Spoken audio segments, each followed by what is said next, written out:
Fantastic. All right. Well, it's great to see so many of you. Looks like 2025, is off to a good start.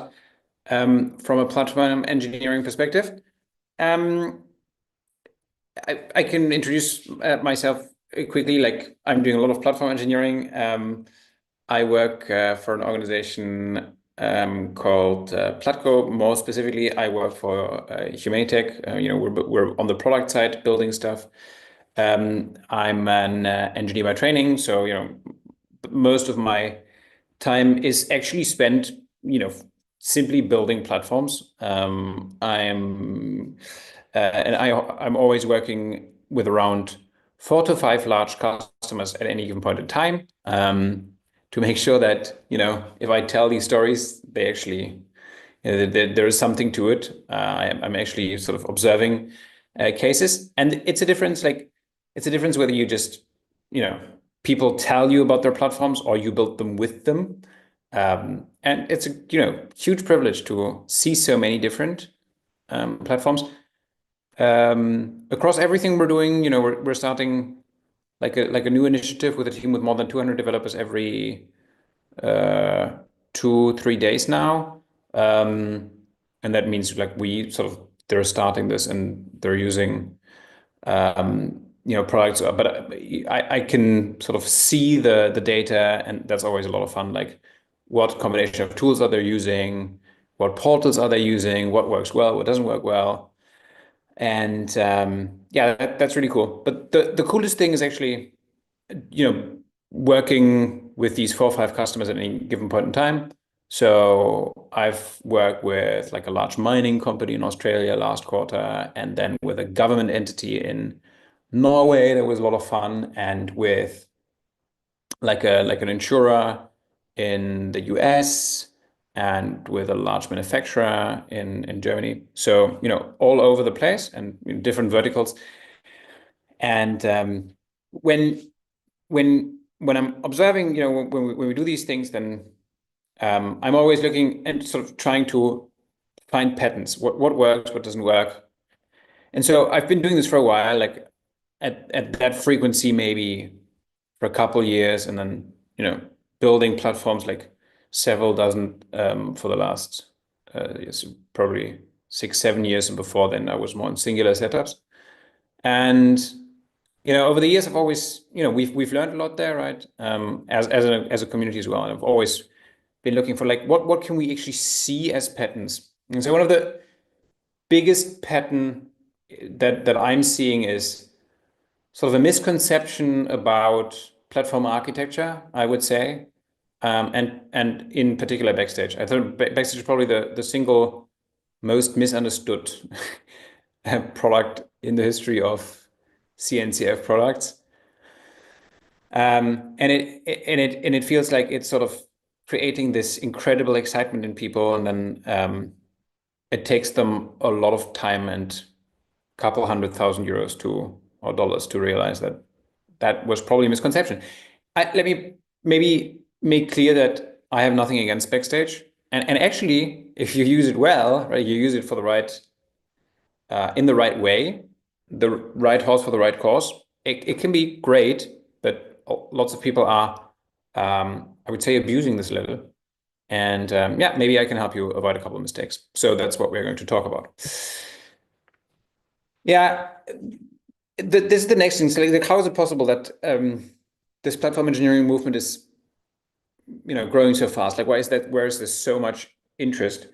Um, I think my newsletter has just passed a sort of 100,000 readers or something, which I find mind-boggling, considering that the first webinar I've ever done was 2019, I think, and 2 people joined, and after 30 minutes, one person left, and the other one remaining was my co-founder.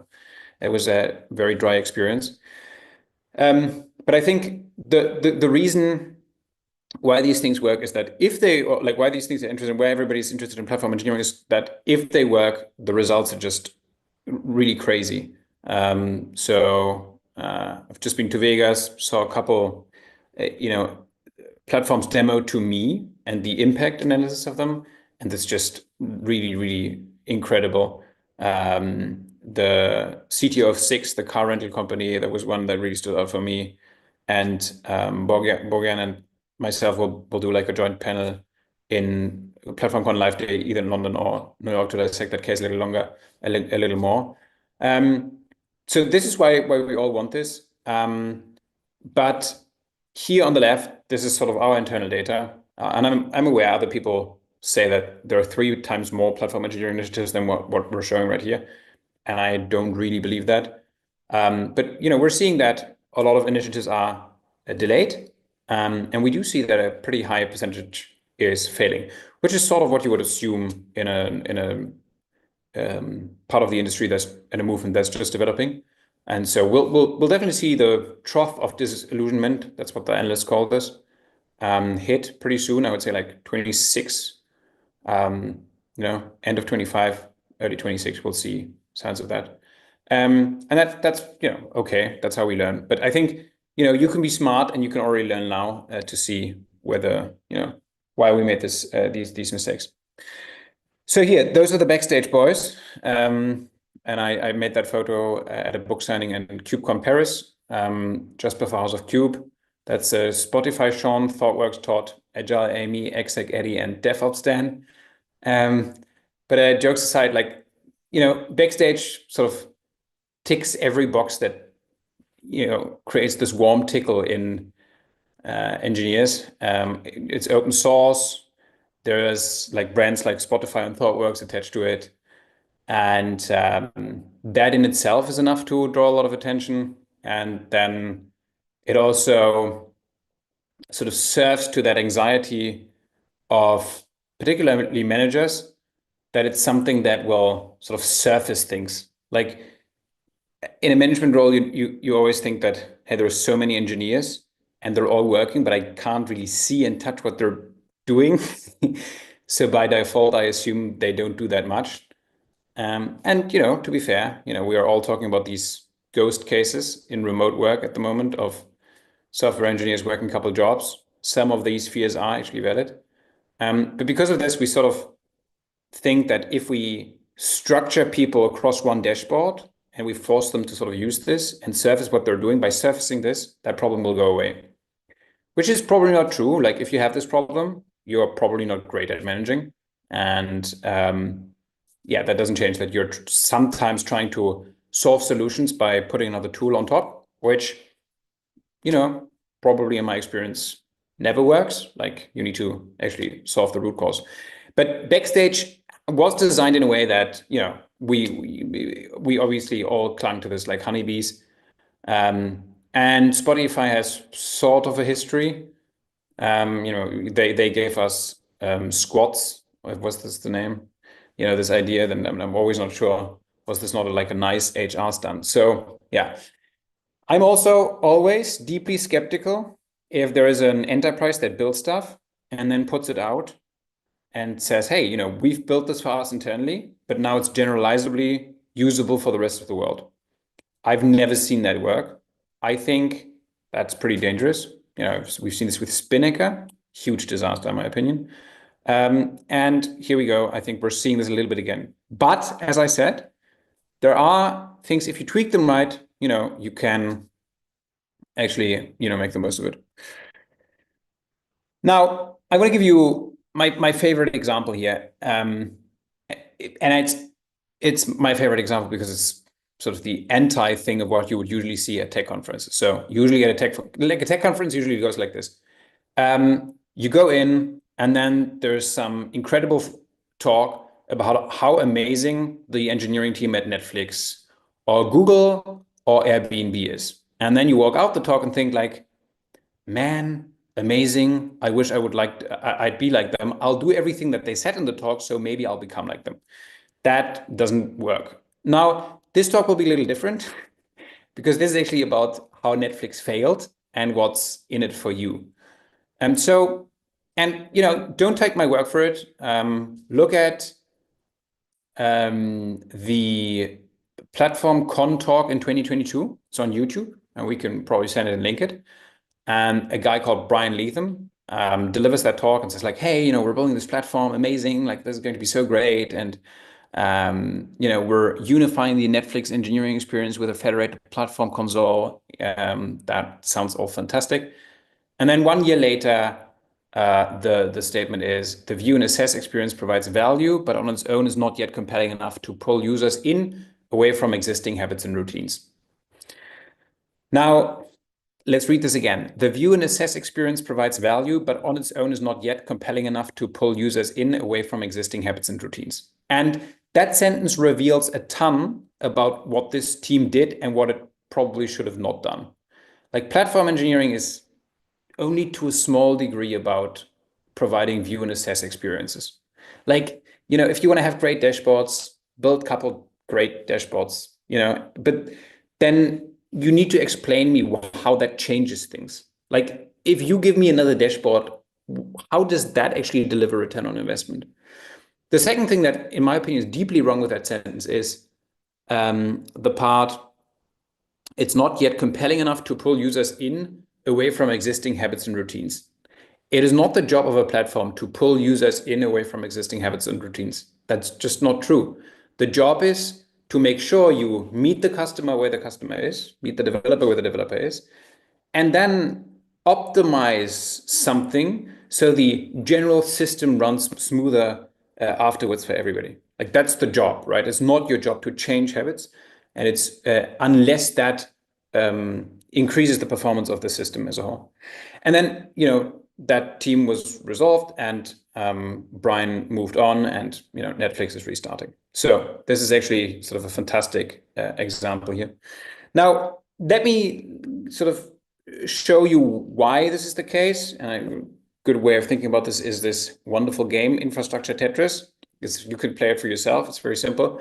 You bring up a Backstage instance and you click the scaffold button, and hundreds of developers create new resources, and that sounds great for the developer, but it actually goes at the expense of the operations team. And that teaches us a very, very, very important lesson.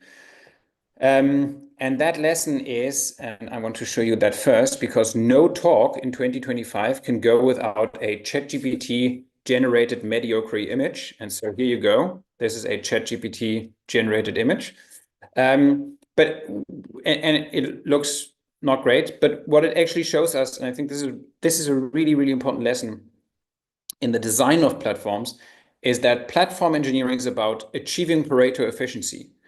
And you'll wonder, like, how the fuck did we end up here starting with Backstage? But what's wrong if you just put Backstage on top of something is that the resulting architecture that you get is not Pareto efficient. So Pareto efficient means if you have a system and you change something in that system, if you optimize for Pareto efficiency, no other part of the system can be off worse than before. Otherwise, you're not optimizing for Pareto efficiency. The problem, if you're just sticking a UI on top of something and developers start clicking and they don't know what's happening under the hood, is that all of a sudden the experience maybe, that's at least how people argue, improves for the developers, but it actually deteriorates for the rest of the system, because all of a sudden you have all of these things and this bloat that gets created, which is incredibly expensive. Somebody has to deal with it. And the ability of the individual developer to actually deal with these things deteriorates. And so these things are not Pareto efficient often. And I believe that this is one of the big guiding optimization principles of platform architecture, to strive for Pareto efficiency.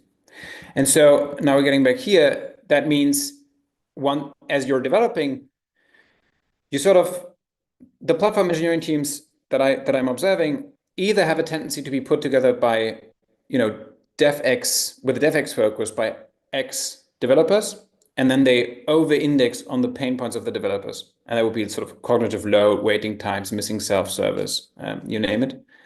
And then on the other hand, they're often dominated by infra and ops people. And then they'll look more for that, like standardization and ticket ops and insecure configurations and all that.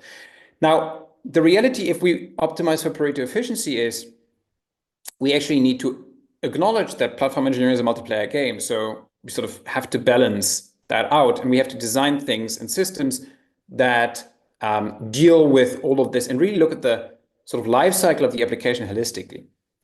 Now, I think that there are sort of two main value drivers, and I don't think view and assess is one of them. Like view and assess is sort of the third one. It's sort of not unimportant, but I don't think it's the one that's driving return on investment. And I believe the biggest drivers are automation and sort of standardization. And I think so.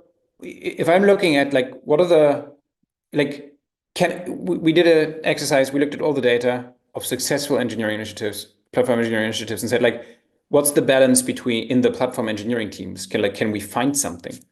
And so what we found is that the successful ones, they're neither DevX heavy nor infra heavy. They're sort of balanced.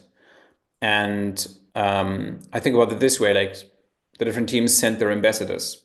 And the ambassadors of the developers are the DevX platform engineers, and the ambassadors of the infra people are the infrastructure platform engineers. And then they're working together to design the platform architecture, and you get something that is actually, bringing time to market and cost down and innovation up. So we have measurable return on investment. Yeah. So how do you do that, right? How do you get to a high degree of automation and standardization? Now, I think the first thing to sort of do is to come up with a good like base user flow if you design the architecture.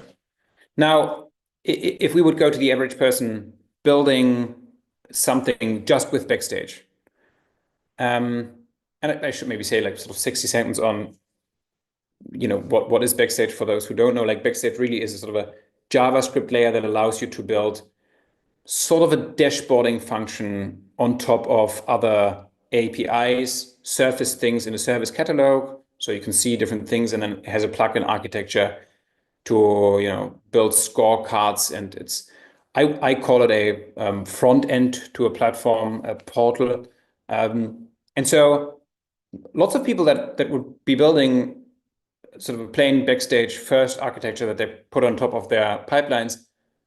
If you ask them what sort of the use case that you have in mind first, then a lot of them will say, yeah, we want to make it really easy to onboard developers. And you say, okay, what do you actually mean? It's like, we want to make it very simple for developers to create a new microservice. And that's sort of the first flow that they're taking as an example. And why do they do this? They do this because it's sort of the first thing that comes to mind, because it's the first thing that a developer does sometimes if they're on board, and it's the first thing in the life cycle of an application. So they sort of get stuck on that one thing. Now, there are two things that are wrong with that. Number one, you're now optimizing for something that happens very rarely. Like, take any chunk of 100 developers, whether you're in a very large organization or a small, doesn't matter. How often do they actually create a new microservice? And not very often. Second, it's actually really simple to create a new microservice. You can use the GitHub template API or whatever. Why is that very simple? Because there is nothing else there, right? You don't have dependencies to fit in. There is no brownfield. And as a rule of thumb, greenfield is always very simple, right? If there's nothing around, creating something new is not super hard. And second, brownfield is very hard, right? And the world is brownfield. Like all of the setups, you already have your VMs, you have your different cloud setups, and you need to build a platform that fits into those. So I encourage people to say, hey, if you're designing your platform architecture, you should start with a use case of, I have something I've been developing for a while, and now I want to add another, I always use the example of adding another Redis to this or something. So yeah, so and now if I talk about like a high degree of automation, I always then, as a first example, take a low degree of automation. So let's say we're in a situation where the user says, "Hey, I need a Redis for my existing workload." In a low automation case, I would say, okay, I have sort of some pipelines and then Terraform code or Crossplane or whatever, and my Redis gets created, but I still have sort of a reasonable amount of automation that I have to go through and structure to actually get that done and then across all environments. Now, if I do this in Backstage, Backstage is really, again, just a JavaScript layer on top. And so you could press a button and the button would then call GitHub Actions and, the Terraform file and do this. But there still would be all that drift and stuff that I would need to do under the hood. So is that creating enough value to just have another layer where you press a button and then the exact same things happen under the hood? And that, is something that I, question. Then the second thing here is, a high degree of automation where you say, hey, I need a Redis for my workload. And then you have some sort of business logic like a backend. And that backend is taking care of that for you. And the backend is thinking about the entire lifecycle of the application, really from we're creating something to we're maintaining this and we're sunsetting this. And we're not just putting something into the ether, we're actually continuously tracking and working it. Now, that's why I think, and that's key message that I want to send here. Do not assume you solve anything by putting a UI on top. That does not work. You need to think way more about the backend logic of things. And by no means should that be sort of a, cheap plug for a product. There are a good number of good backend designs out there now. And I would just encourage you to don't shy away from that sort of harder thing and solve that, because that's actually where the return on investment is. So the second thing is standardization. We live in a world where if I would look at your setup, you probably, you have 100 RDS databases and they're configured 100 different ways. And, they're all Terraform and that's great. And they've all been starting with the same base module and if that's the case, already fantastic. But you still have sort of these disjointed different repositories and they're all drifting and etc.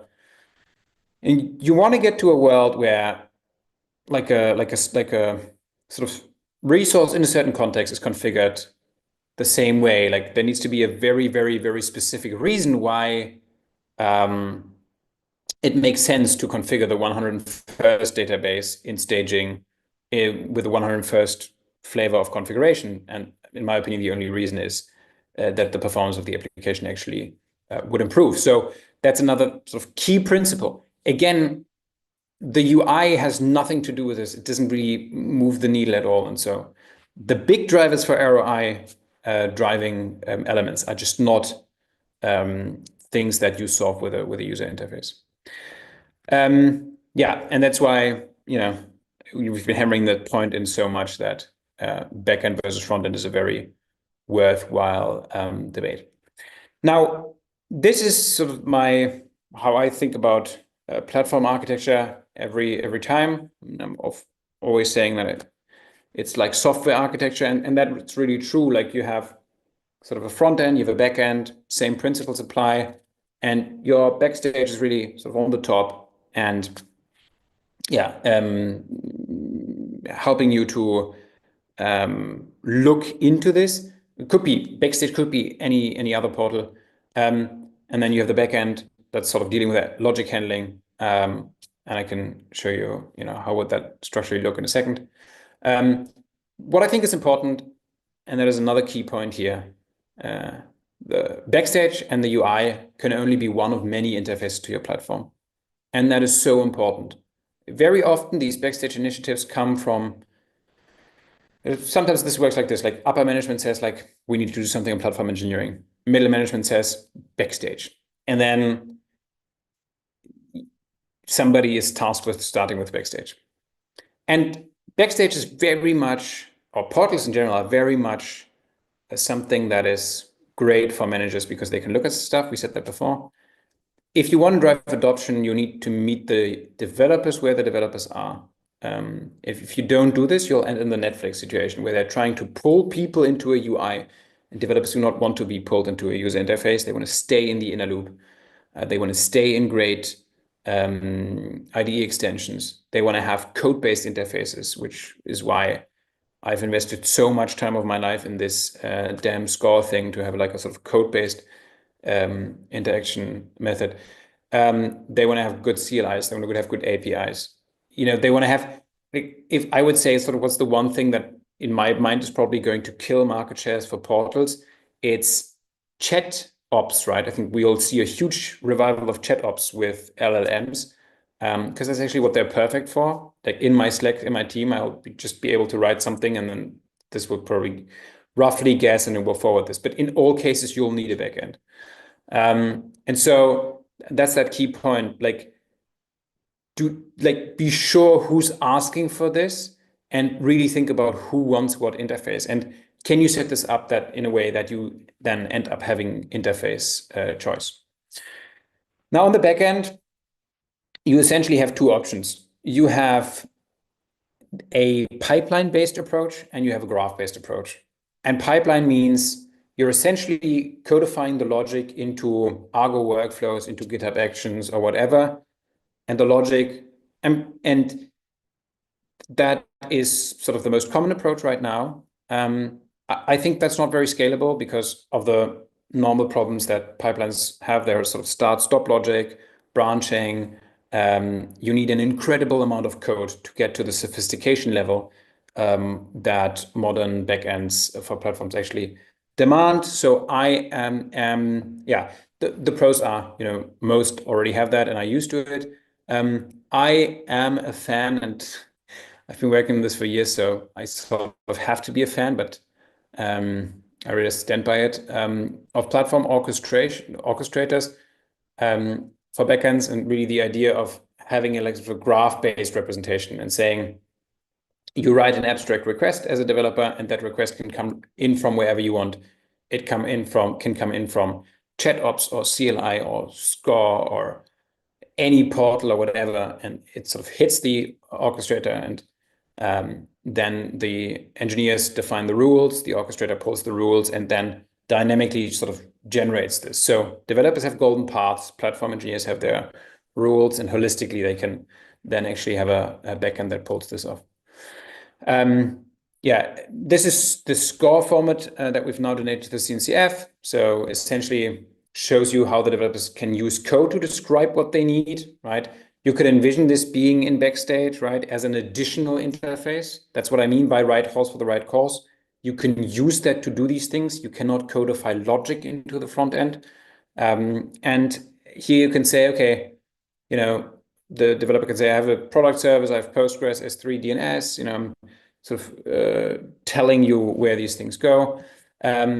On the other hand, the platform engineers can set the rules, can say, hey, for Redis, if we're deploying to staging, use Pulumi, Crossplane, whatever, Terraform, OpenTofu to actually deploy this.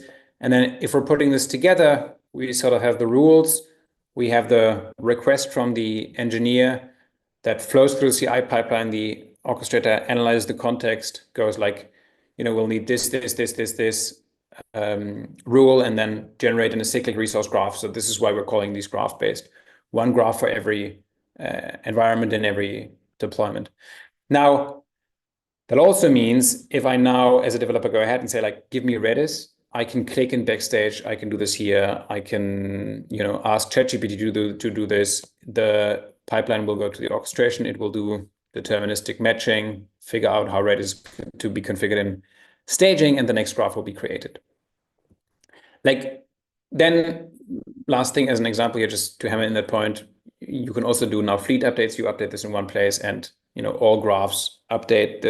Every node of the graph has an endpoint, and it's very structured.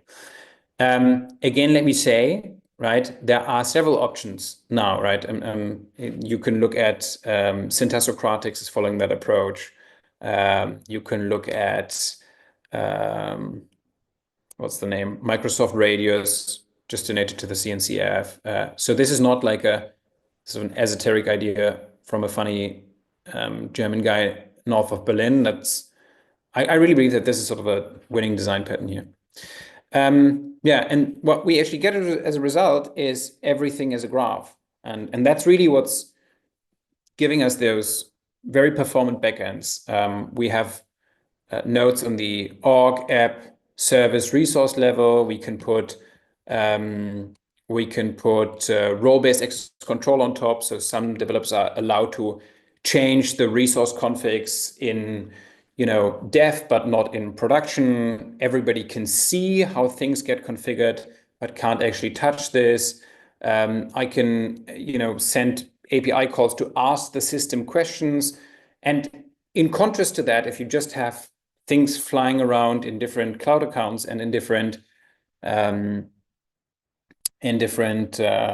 repositories, it just gets incredibly hard to consolidate this. And then you end up having this Backstage instance that's just calling sort of repository structures and single APIs underneath, and that's just becoming incredibly difficult to then actually yield results.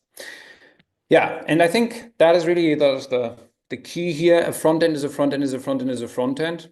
Backstage is a front end, and you have to treat it as a front end. And if you treat it as a front end, as a presentation layer of APIs, then you're good. And you can use Backstage, you can use Pod, you can use Cortex. They're all great.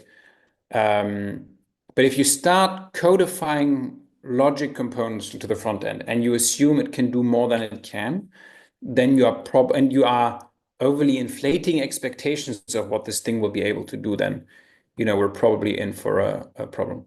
Yeah, and then if you do this right, this is how you get those golden paths, right? And that is important. Pareto efficiency, right? There has to be something in, or it has to at least keep things stable for devs, for infrastructure operations, for security, for all of these teams.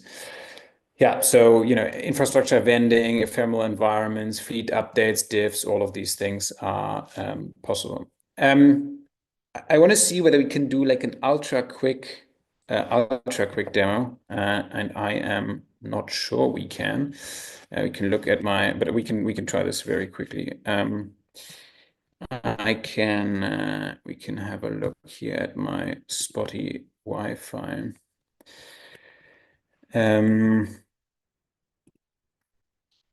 Now, maybe bring up a Backstage instance. No targets. This is difficult. Let me see. 1 second.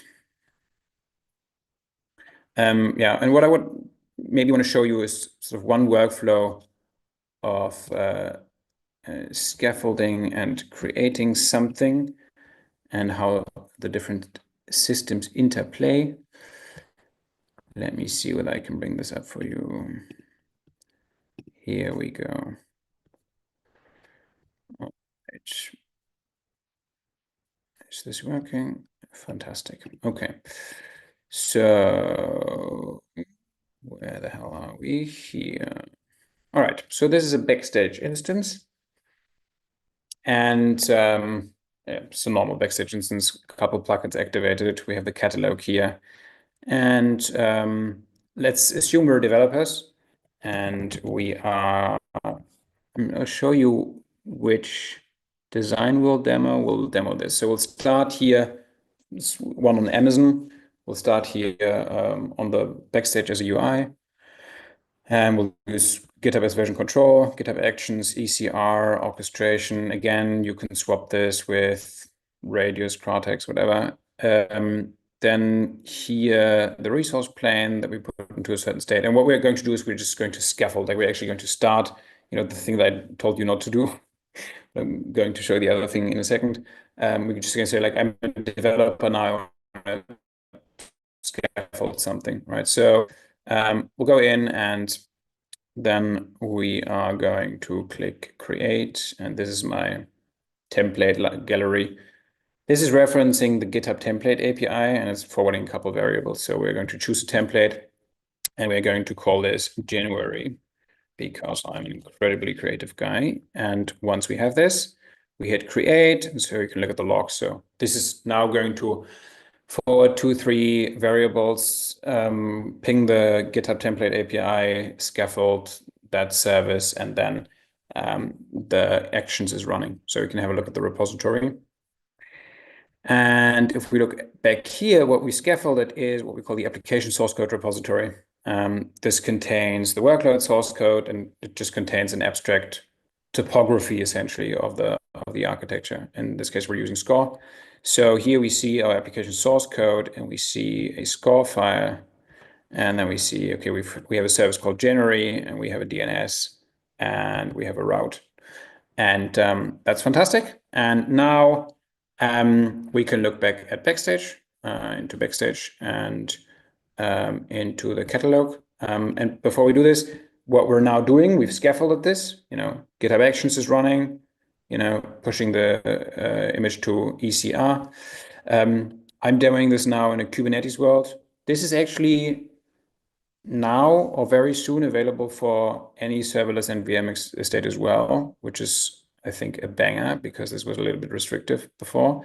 Yeah, if we look at the actions here, we can see that this just really built the image. Come on, GitHub. Yeah, it built the image, ran the tests, pushed this to ECR, and then handed it over to the orchestration.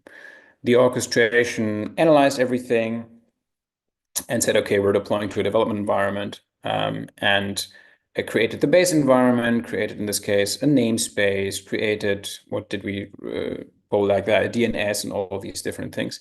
And then once it was done, it pushed this back to Backstage and said like, hey, everything is good. You can actually log this in the catalog. And you can see that we have the January workload running in development, and we have a little URL we can look at, and of a whale saying hello, everybody's happy.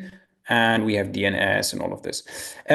We are shipping a new thing actually to this plugin.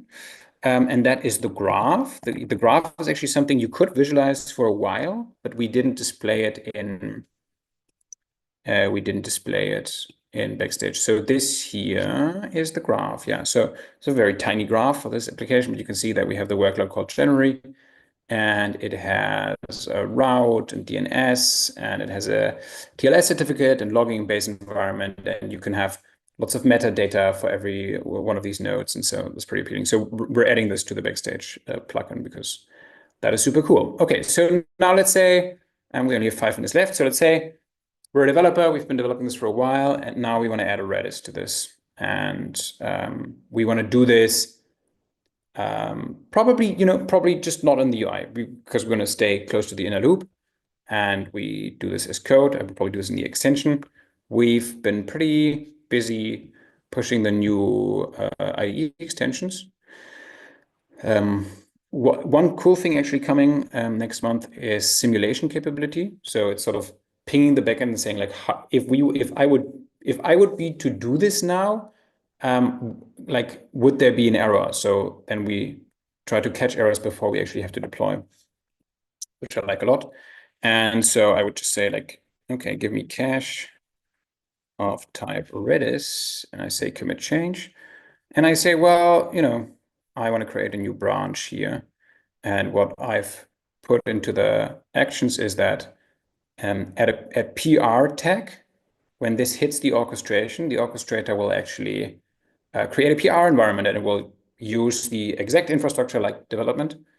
Everything will look exactly the same, and we'll replicate that in new namespace, maybe new database in an existing instance or an entirely new database. And yeah, would be overkill for a PR environment, but that. And again, this will let the GitHub Actions run, hits the orchestration. Orchestrator analyzes the new tagging situation, reads the score file, and says, oh, look at this. We will need another, like a Redis. It will look up how to do Redis by analyzing the resource definitions and say, okay, let's use Terraform to do this by analyzing your platform source code. And then it will create that, wire everything up, inject the variables, inject the secrets at runtime, in this case into the container, and then actually serve this. Yeah, and so we can see here that PR1 is currently coming up, and this feels like GitHub is just a little bit slow today, so I'm not sure we'll actually get through this. But yeah, so this is already live here, yeah, and that means it's probably pushed to, yeah, here we go. This is already pushed to Backstage as well. So PR1 is up, and we can start testing right away. We have a newer URL here and a new service, and we can ping this, and everybody's happy. and we should have a Redis here. And we have a Redis cache. That's great. Okay, and once I'm done, and look here, that's also good. We've also surfaced that information into the CI pipeline. And you can see that, right? It's sort of a design principle. We want to have the information as close to the developer as possible so that only if it's absolutely necessary do they have to go to a UI. And we're doing the exact anti-thing that Netflix does, where they say like, pull people away from existing habits and routines. It's just, I think, a no-go. We want to have them as close to where they are right now.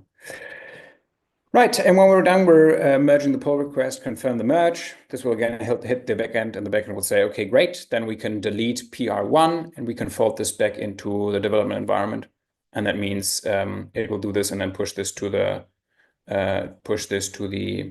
Backstage API, and then in a couple of seconds, PR1 will be gone, and we're good to go. Yeah, so this was here we are, and then in 5 seconds or so, development will trigger a rebuild, and then development will have the cache. Anyhow, so this was a sort of a tiny little demo.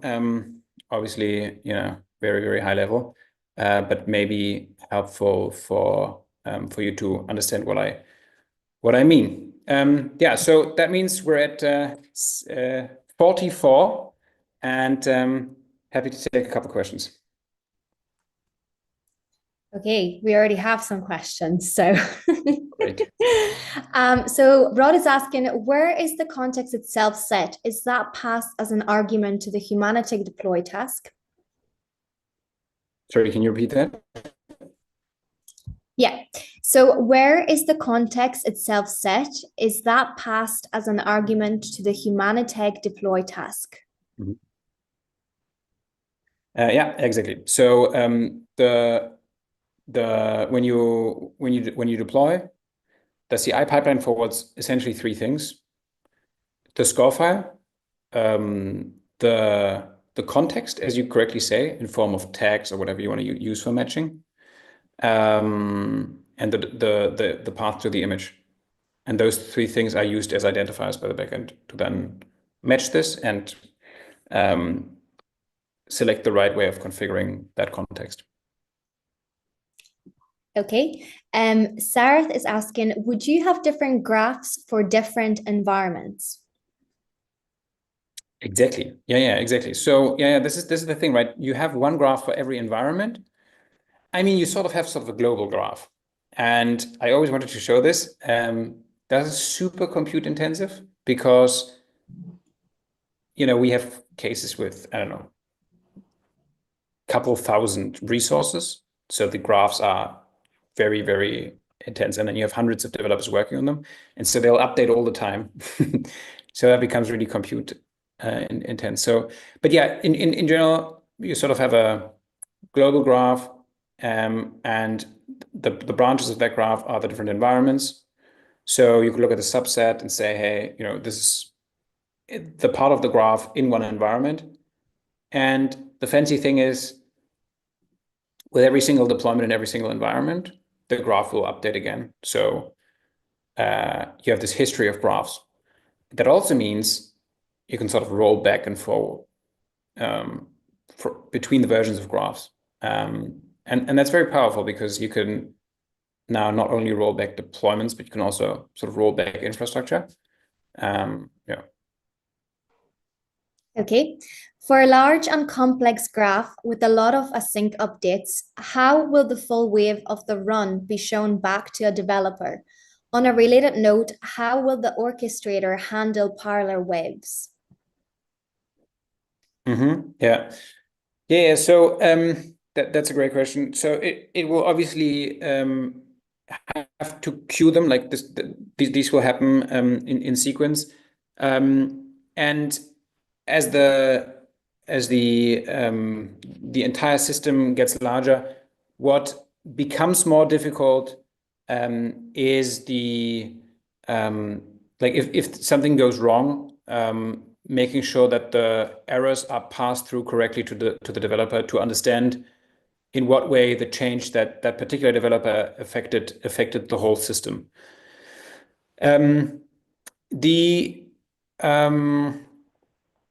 The general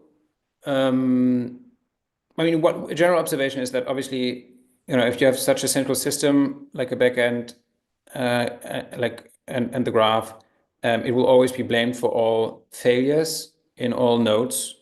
So we're very clearly seeing this. It's incredibly important that these backend designs, the error handling and passing of errors of the different things that could go wrong to the developments are handled very efficiently.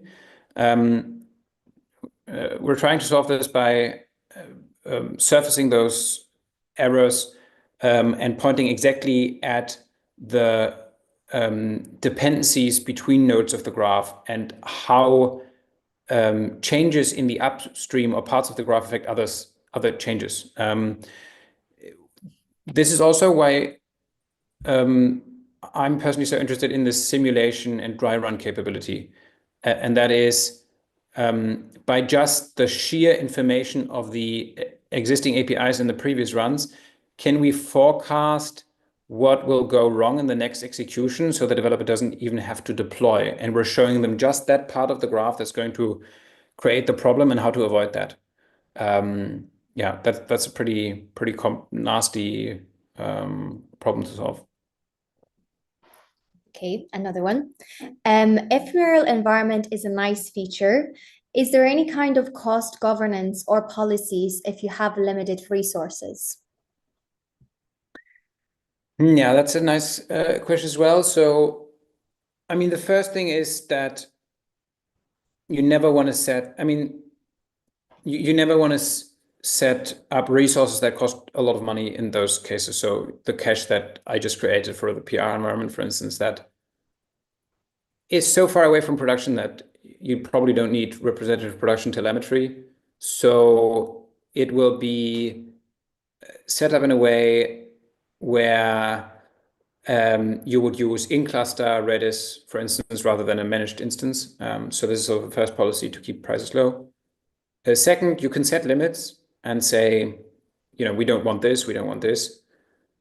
Or let's say developers very often put horizontal pod auto-scaling like all in, and you maybe need this in production, but you definitely don't need this in development. So you can override those and set limits.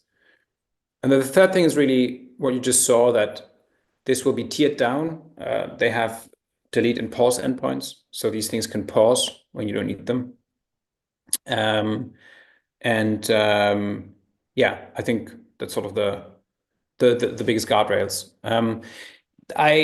If this is set up the right way, I don't think cloud cost increase is a huge problem, because you can even use these things to then say, hey, if we have non-production environments, can we maybe also pause dev and staging if the developers statistically don't work, and then bring it up again if they work, or automatically at, I don't know, 8 a.m. that time zone. So if you set this up, you should potentially be able to save more money than that will cost you. Okay, that was all the questions. Guys, do you have any more questions for Kaspar? Pop them into the chat or the Q&A space here.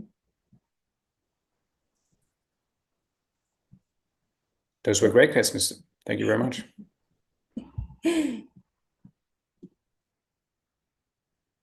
Okay, it's a little bit quiet now. If there are no more questions, or if something pops to your mind, do share it on our Slack channel. And Kaspar will be, one last one. Do we have any consideration for state conflicts as updates are made? Do we have any consideration for state conflict besides the resource orchestration now is integration with Terraform? Yeah, so three questions. Three questions. Yeah. So do we have any considerations for state conflicts that updates are made? States between. Yeah, no, this is what I was referring to in the dry run functionality. Like, is there something we can forecast that if we put something into that state, we can already assume that there's going to be a conflict? The most basic thing will be a developer requests something, but we know that they don't have the rights to do that, so we can already tell them that before. Other things could be, hey, you're deploying this, but you don't have any variables against this. So, they will probably, this will be there, but this will not be really working. So, this is a very wide field. Happy to have a broader offline conversation on that, Sarah, but absolutely good point. Then just for looking at the time here, beside the resource orchestration, how's the integration with Terraform? Yeah, I think this is really important. Terraform, in my opinion, is sort of the standard now. So this assumes by default that the way the orchestrator actually creates and updates resources is through infrastructure as code, right? This should not by no means replace the infrastructure as code estate. You can actually very easily import your existing Terraform or amend your existing Terraform and then register this with the orchestration and let the orchestrator use your existing Terraform. We're making this even easier by shipping a universal IAC driver where you can then exchange any IAC and codify how certain infra is created and just tell the orchestrator when to use this in what situation. Yeah. Okay. Olivia? Yeah, we're gonna have to wrap this one up. So this is the last question now. And then guys, if you have any more questions, just ask in the Slack channel and Kaspar will be able to answer there for you. So last question, if the frequency of new service is very low, does it worth to set up this automation? Yeah. So no. So for just new microservices, that's just not worth it. But this is an edge case. I just showed this edge case because it helps you sort of understand how things fit together. But the platform, as I said, and you're absolutely correct, Abdelharam, we should be optimized on the day 100, day 200, and this is way more about how can we keep things structured, how do we avoid to have 1,000 different config files. Like if you do this well, the developer does not even really realize there's just a system in the background that standardizes things as you go along. And so I think you're spot on. Like it should almost, I think in almost no case is the setup of services a case that you should optimize for. All right. Thank you so much, Kaspar. Okay, I shared the Slack channel link. So guys, do ask away if you have any other questions. Thank you so much for joining us today. And thanks, Kaspar, for presenting. Well, thank you so much for your interest. Lovely evening or day, wherever you are. Okay, see you, everyone.